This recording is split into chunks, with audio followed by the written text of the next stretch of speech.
प्रकृति, समृद्धि और संस्कृति से संपन्न दक्षिण भारत के क्षेत्रों में व्यापार और आयात निर्यात के उद्देश्य से इंग्लैंड की संस्था ईस्ट इंडिया कंपनी ने प्रवेश किया। दक्षिण भारत, विशेषकर तमिलनाडु और केरल सीमा के क्षेत्रों में इलायची, लौंग, दालचीनी और काली मिर्च जैसी वस्तुओं के निर्यात पर उन्होंने विशेष ध्यान देना शुरू किया। धीरे धीरे उन्होंने अंग्रेजी शिक्षा प्रणाली और ईसाई धर्म की नीतियों को भी तेजी से फैलाना शुरू कर दिया।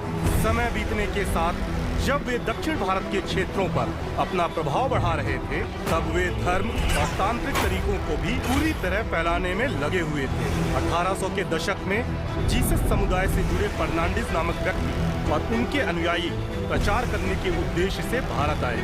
भारत आने के बाद उन्होंने तमिलनाडु, केरल सीमा क्षेत्रों और पहाड़ी गांवों में अपना प्रभाव जमाना शुरू किया। विशेष रूप से अशिक्षित पहाड़ी गांवों जैसे हस्तिनापुरम, कल्लुकुली और मिथक्करी में वे गहन रूप से सक्रिय रहे। समय के साथ उन्होंने अपनी तांत्रिक विधियां जैसी विचक्राफ्ट और अन्य काले जादू जैसी प्रथाओं को भी फैलाना शुरू कर दिया।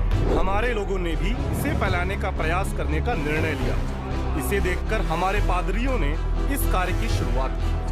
फर्नांडिस के साथ काम करने वाला युवा जीतसान आर्मिलियस लोगों को विश्वास जीतने के लिए आवश्यक बातों पर गहराई से सोच रहा था। सफेद चेहरा, सिकुड़ी हुई त्वचा, लंबी और गहरी आंखों के साथ व्हील चेयर पर बैठे फर्नांडिस के प्रति आर्मिलियस के मन में डर से भरा सम्मान और अलग तरह का स्नेह था। आर्मिलियस केवल फर्नांडिस की बातों को ही अपना आदेश मानता था।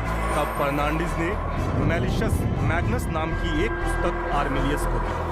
उस पुस्तक के माध्यम से मृत लोगों को जीवित करने जैसी काली विद्या दिखाकर आर्मिलियस ने खुद को अपने गुरु का सच्चा अनुयायी साबित करने की कोशिश की। लोगों को पूरी तरह अपने वश में करने के लिए फर्नांडिस और आर्मिलियस ने एक योजना बनाई। उस योजना के तहत फर्नांडिस ने स्वयं को मृत घोषित कर दिया।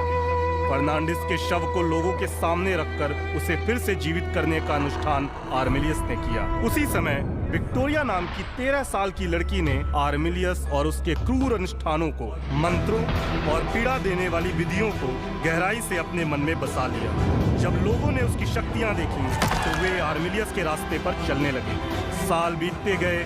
भारतीय सरकार ने ईस्ट इंडिया कंपनी और अन्य विदेशी कंपनियों को देश से बाहर निकाल दिया।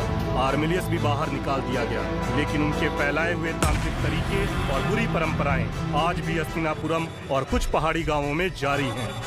मानव बलि अभी भी चढ़ाई जाती है।